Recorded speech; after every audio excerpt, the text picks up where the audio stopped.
করে শোনো, এই দুনিয়ার বুকে সব মানুষরা মা বাবার মাধ্যমে আসে নাই। তিনটা মানুষকে আমি আল্লাহ পাক রব্বুল আলামিন মা আর বাবা ছাড়া সৃষ্টি করছি। বলেন সুবহানাল্লাহ। আপনারা বলতে পারেন হুজুর ঈসা আলাইহিস সালাতু ওয়াস সালামের তো বাবা ছিল না, ঠিক কি ঠিক না? হযরত আদম আলাইহিস সালাতু ওয়াস সালামের মা বাবা ছিল না,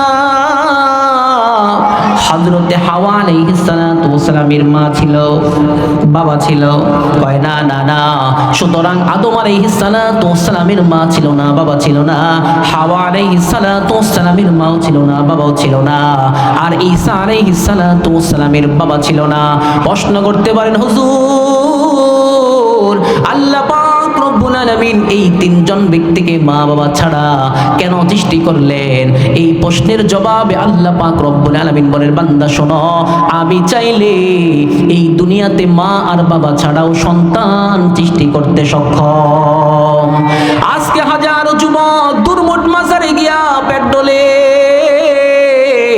হাজার হাজার মহিলা সুন্দর করে মোমবাতি জ্বালাই কি জ্বালাই না বলেন? সুন্দর করে একটা টুলি নিয়া একটা অটো গাড়ি সুন্দর করে ভাড়া কইরা সিন্নি দিয়া সুন্দর করে মোমবাতি জ্বালাইয়া পেট গোসার বলে, বাবা এতদিন পর্যন্ত সন্তান চাইছি, সন্তান হয় না, আজকে আমার দৃঢ় বিশ্বাস, আজকে যে পেটটা ঘষে গেলাম আর যে সিন্নিটা দিয়ে গেলাম, মোমবাতি জ্বালায়া দোয়া করলাম, খাজা বাবা এত দিন ঘুরালেও আজ আর তুমি আমাকে ঘুরায়ও না। বলে কিনা বলেন? প্রশ্ন হইতে পারে হুজুর বয়ান তো ঠিকই করতেছেন, কিন্তু আমাদের গ্রামে একটা মহিলা আছে 60 বছর বয়স হয়েছে, সন্তান হয় নাই, কিন্তু আল্লাহর কি কাম, একদিন আমি বললাম সিন্নি দিয়ে অবগত দেখবো সন্তান হবে।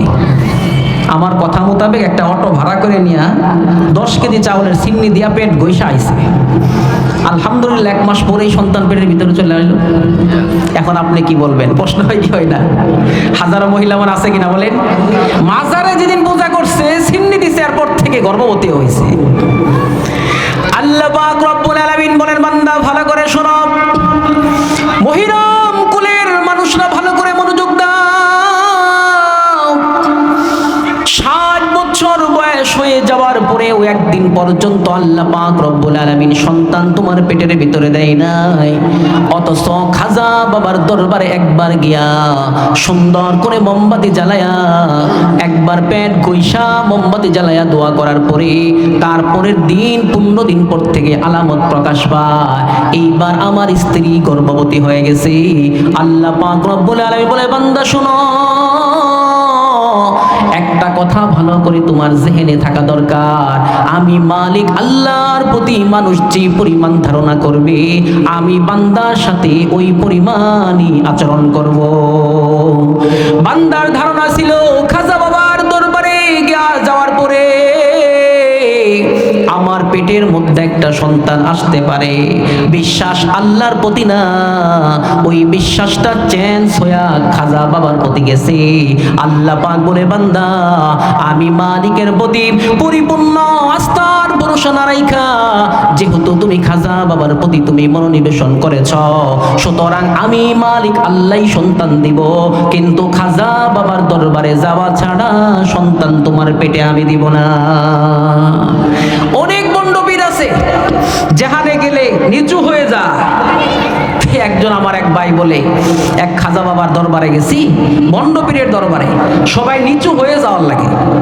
তা আমি বললাম নিচু হয়ে যাইতে পারবো না, দেখি খাড়া হয়ে আইমো, আমার উদ্দেশ্য পুরা হয় কিনা। পরে এক ভাই বললো, কয় না, যত মানুষ যত নিয়াত করে আসে নিচু হয়ে যদি যা আর আসতে পারে তাহলে উদ্দেশ্য পুরা হয়। সুতরাং আমি বললাম তাহলে তো আমার নিচু হয়ে যাইতে হবে, কি বলেন? তখন কি বিশ্বাস আল্লাহর বই থাকলো নাকি ওই খাজা বাবার উপর গেল বলেন? সুতরাং আমি নিচু হয়ে আসলাম, কিছুদিন পরে আমার উদ্দেশ্য পুরা হয়ে গেল। এখন প্রশ্ন হয়, হুজুর পুরা কেমন হইল? কয় পুরা তো কে করছে? খাজা বাবা করছে। কি বলেন? কথা বলেন না কেন? খাজা বাবা করছে? কে করছে বলেন?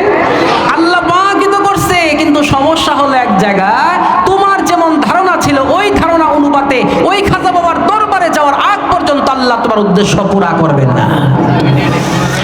অন্যথায় যদি কোনো ব্যক্তি আল্লাহর প্রতি পরিপূর্ণ ভরসা রাখে, কোন হাদিসের বরাত আপনাদেরকে শোনাচ্ছি না, ইল্লাল্লাহি ফাহুয়া হাসবুহু, বলেন না আল্লাহু আকবার। আর একটু জোরে বলেন আল্লাহু আকবার। আল্লাহ পাক রব্বুল আলামিন বলেন, বান্দারে, যে ব্যক্তি মালিক আল্লাহ পাক রব্বুল আলামিনের প্রতি ভরসা রাখে, আল্লাহ পাক রব্বুল আলামিন তার জন্য যথেষ্ট হয়ে যায়। আল্লাহর প্রতি আস্থার ভরসা যদি রাখো, আল্লাহই তোমাকে সন্তান দেবে।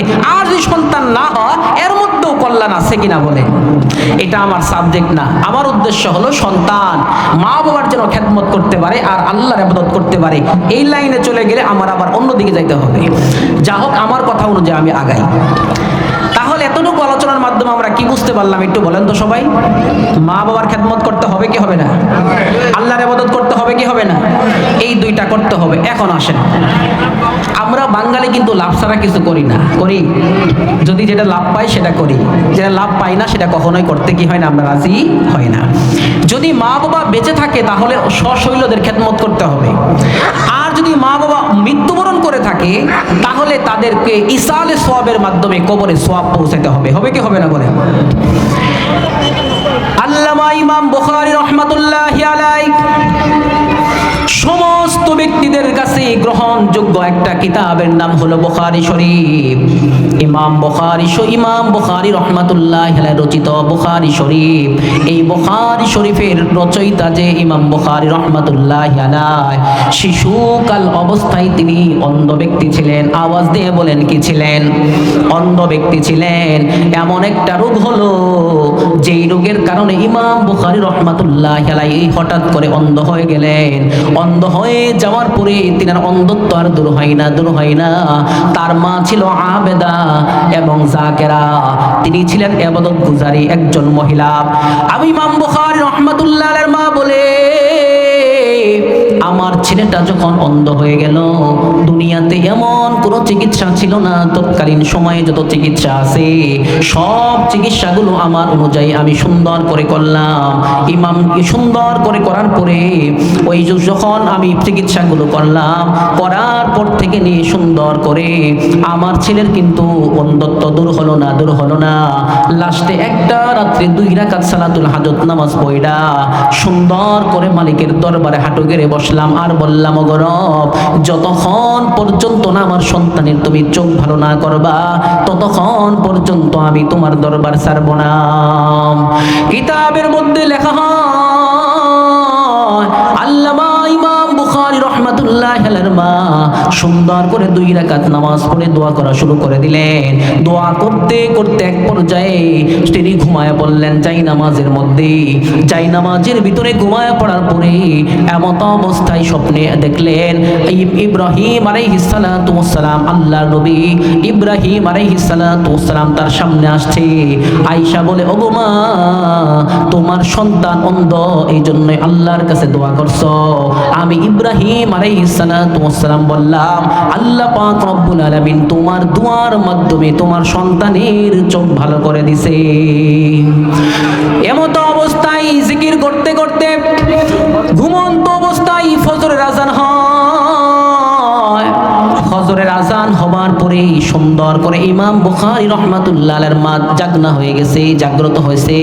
জাগ্রত হয়ে যাওয়ার পরে সুন্দর করে ওযু করে নামাজের আগ মুহূর্তে তিনি সুন্দর কইরা তিনি মনে মনে ভাবলেন, স্বপ্নে দেখলাম ইমাম বুখারীর চোখ নাকি ভালো হয়েছে, আসলেই ভালো হয়েছে কিনা। সুতরাং ইমাম বুখারীকে ডাকলেন, ও সন্তান, চলো ওযু করে আসো, নামাজ পড়বো। বলেন সুবহানাল্লাহ।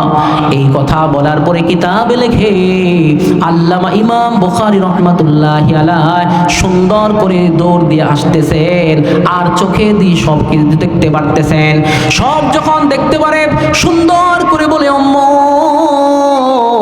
আমি না দুনিয়ার সব আলো বাতাস দেখতে পারতেছি। বলেন না সুবহানাল্লাহ। আলো বাতাস দেখতেছি, তার মানে চোখ ভালো হয়ে গেছে। সুতরাং বোঝা যায় এই কিতাবের মধ্যে এখান থেকে সুন্দর করে নিচে লেখছে, আল্লাহ পাক রব্বুল আলামিন দুনিয়াতে যত মা পাঠিয়েছেন, মায়ের দোয়াগুলো এত পরিমাণ সন্তানের জন্য লাভবান। মা যদি আল্লাহ পাক রব্বুল আলামিনের কাছে হাঁটু মাইরা দোয়া করে আর যদি সন্তানের জন্য মা যেটাই চায় আল্লাহ পাক রব্বুল আলামিন সেই দোয়া কখনো ফেরত দেয় না। এই কথাটাই আল্লাহ নবী আলাইহিস সালাতু ওয়াস সালাম বলে এই দুনিয়াতে তিনটা দোয়া আল্লাহ পাক কখনো ফেরত দেন না। ওই তিনটা দোয়ার মধ্যে একটা দোয়া হলো, মা যদি কোনো সন্তানের জন্য দোয়া করে আল্লাহ পাক রব্বুল আলামিন দুনিয়ার সব দোয়া মিস হতে পারে, আল্লাহ পাক রব্বুল আলামিন মায়ের দোয়া কখনো 1 মিনিটের জন্য ফেরত দেয় না। আজকে মহিলাম কুলের মানুষ সামান্য পরিমাণ যদি সমস্যা হয় আমরা দৌড়ায় খতিব সাহেবের কাছে গিয়া বলি, হযরত এই 500 টাকা দিলাম, সুন্দর করে আমার জন্য একটু দোয়া করেন, বলি কি বলি না? আজকে পীরের দরবারে ছাগল আর গরু কতই না নিয়ে গেলাম, আহারে আমার সবচেয়ে বড় বুজুর্গ আমার ঘরের ভিতরে আছে, আমার জানা নাই। আজকে ইমাম সাহেবকে শ্রদ্ধা করি, সম্মান জানাই, আজকে আমার পীরকে সম্মান করি, শ্রদ্ধা জানাই। আমার বিশ্বাস আসলে কমলার আপেলের কোনো প্রয়োজন নাই, আমার বিশ্বাস আসলে কমলার আপেলের কোনো একদম যত কিছু আমার কিনা যায় সব কিছু সামনে পেশ করি, ঠিক কি ঠিক না? অথচ বিদ্যা মার বাবা নামক বড় সম্পদটা আল্লাহ পাক রব্বুল আলামিন দুনিয়ার বুকে রাখছে। আল্লাহর নবী বলে, মানুষরা রে ওই মা বাবার মুখের ভিতরে যদি সুন্দর কইরা একটা কমলার রস সুন্দর করে মার মুখের ভিতরে দিয়ে আর বলতে পারো, আম্মু আমার চাকরির প্রমোশন দরকার, তুমি দুটা হাত তুলে আল্লাহর কাছে দোয়া করো না, আল্লাহ পাক যেন আমার সুন্দর করে প্রমোশনের ব্যবস্থা করে। আজকে মানুষের হাজার হাজার সমস্যা, আল্লাহ নবী বলে, ও উম্মতরা শোনো, উম্মতরা শোনো, তোমাদের আর কোনো পীরের কাছে যাওয়ার দরকার নাই, কোনো গাউস কুতুবের কাছে যাওয়া দরকার নাই। যে বৃদ্ধ মা আর বাবাটা ঘরের মধ্যে বসে আছে, প্যারালাইসিস হয়ে শুয়ে আছে, ডান দিকে নড়তে পারে না, চড়তে পারে না, ওই মা নামক সম্পদটার মুখের ভিতরে সুন্দর করে কমলা রস দিয়া দিয়া আর দুটা হাত তুলে আল্লাহর কাছে দোয়া করতে বলো, দুনিয়ার সব দোয়া ফেরত যেতে পারে। মা যদি দুটা হাত তুলে আল্লাহর কাছে দোয়া করে আল্লাহর নবী বলেন আল্লাহ পাক সেই দোয়াকে কখনো ফেরত দিতে পারে না। আল্লাহু আকবার।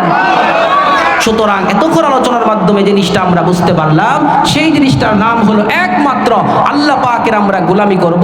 দ্বিতীয় নাম্বার কাজ হলো যে আমরা সুন্দর করে একটা কাজ করতে পারি, সেটা হলো আল্লাহ পাক বলেন জন্ম থেকে নিয়ে মৃত্যুর আগ পর্যন্ত যেমন আমার ইবাদত করা তোমার উপরে ফরজ, তোমার উপরে আরেকটা দায়িত্ব ফরজ, সেটা হলো তোমার জন্ম থেকে নিয়ে মৃত্যুর আগ পর্যন্ত ওই আল্লাহ পাকের ইবাদত যেমন ফরজ, তোমার মা আর বাবার খেদমত করাও ততটাই ফরজ। বলেন আমরা কি মা বাবার সাথে এরকম করি? এমনটা আমরা কখনো করি না। এখন আসেন, তাহলে মার দোয়া কাজে লাগে কি লাগে না বলেন? আজকে থেকে আমরা দুটো হাত সবাই তোলেন তো, সবাই তোলেন, দেখেন তো কে কার পাশে তুলে নাই। সবাই তুলছেন? আজকে থেকে আমরা ওয়াদাবদ্ধ হতে পারি কিনা যে আজকে থেকে আমাদের মা বাবা যদি বেঁচে থাকে অবশ্যই ওদেরকে আমরা খেদমত করবো, করবো তো ইনশাআল্লাহ? আল্লাহ পাক সবাইকে কবুল করে, হাত নামান। প্রিয় ভাইরা আমার, প্রশ্ন হতে পারে হুজুর আপনি সুন্দর করে বললেন মা বাবার খেদমত করতে হবে, আমরা আপনার কথা অনুযায়ী আমল করার চেষ্টা করতেছি, আমার মা বাবার আমি সুন্দর করে খেদমত করব, কিন্তু হযরত আমার মা আর বাবা নামক সম্পদটা দুনিয়ার বুকে বেঁচে নাই, আমার মা আর বাবা দুইজনই ইন্তেকাল করেছে, তাদেরকে আমি কিভাবে খেদমত করব? আমার তো সেই সুযোগ নাই। আল্লাহ পাক রব্বুল আলামিন বলে, উম্মতরা শোনো, আল্লাহ পাক রব্বুল আলামিন বলে, বান্দা উম্মতরা শোনো, দুনিয়াতে যাদের মা বাবা বেঁচে আছে ওরা তো সশরীরে খেদমত করবা, আর যাদের মা বাবা নামক সম্পদটা অন্ধকার কবরে শায়িত, ওদের জন্য একটা ব্যবস্থা আমি আল্লাহ পাক রাখছি, সেটা হলো ইসালে সোয়াবের মাধ্যমে সোয়াবগুলো তাদের কবরে পৌঁছিয়ে দিবা। আল্লাহর একজন ওলি সুন্দর করে একটা কবরের পাশ দিয়ে যায়, আল্লাহর একজন ওলি সুন্দর করে কবরের পাশ দিয়ে যায়, যাওয়ার পথে তার মাথার মধ্যে পাশে কবরের যত মুর্দানে কেরামরা আছে, সব মুর্দানে কেরামরা ইতিম অবস্থায় এখানে পড়ে আছে, কারোর কোনো আমল করার সুযোগ নাই। ঠিক কি ঠিক না বলেন? সুতরাং আমল যেহেতু করার সুযোগ নাই, আমি একটু ইসালে সওয়াব করে দিই, একটু দোয়া করে দিই। আল্লাহর বলি বলেন সুন্দর করে আমি একবার সূরা ফাতিহা পড়লাম। আওয়াজ দিয়ে বলেন কয়বার? সূরা ফাতিহা পড়লাম, সূরাতুল ইখলাস 3 বার পাঠ করলাম। এই দুইটা পাঠ করার পরে দুরূদে ইব্রাহিম পড়ে আমি সুন্দর করে ইসালে সওয়াব করে দিয়ে চলে গেলাম। আল্লাহর বলি বলে আমি ঘুমায় গেলাম। ইসালে সওয়াব করে রাত্রেবেলা যখন ঘুমাইতে যায়, ঘুমানোর পরে আমি স্বপ্নের মধ্যে হঠাৎ করে তাকায় দেখলাম, স্বপ্নের মধ্যে দেখতেছি আমার সওয়াবগুলো একজন ফেরেশতা সুন্দর করে নিয়া ওই গুরুস্থানের মধ্যে যত কবরবাসী ছিল সব কবরবাসীগুলো সুন্দর করে একটু একটু করে সওয়াব নেয়। বলেন সুবহানাল্লাহ। একটু একটু করে সওয়াবগুলো নিতেছে। সওয়াবগুলো নেওয়ার পরে আমি সুন্দর করে তাকায় দেখলাম আমার সব সওয়াবগুলো নিতেছে, কিন্তু একটা কবরের মধ্যে একজন মহিলা হাসতেছে। বলেন সুবহানাল্লাহ।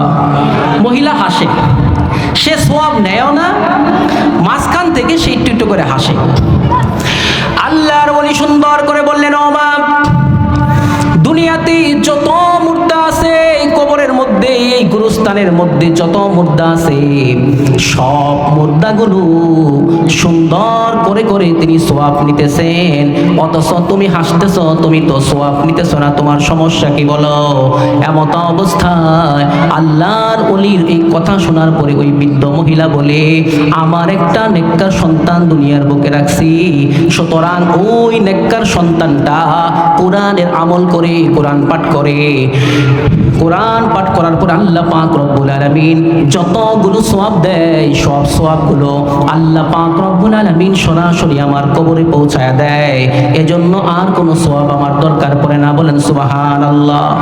কিন্তু এই কথা শোনার পরে আল্লাহর ওলির ঘুম ভেঙে যায়।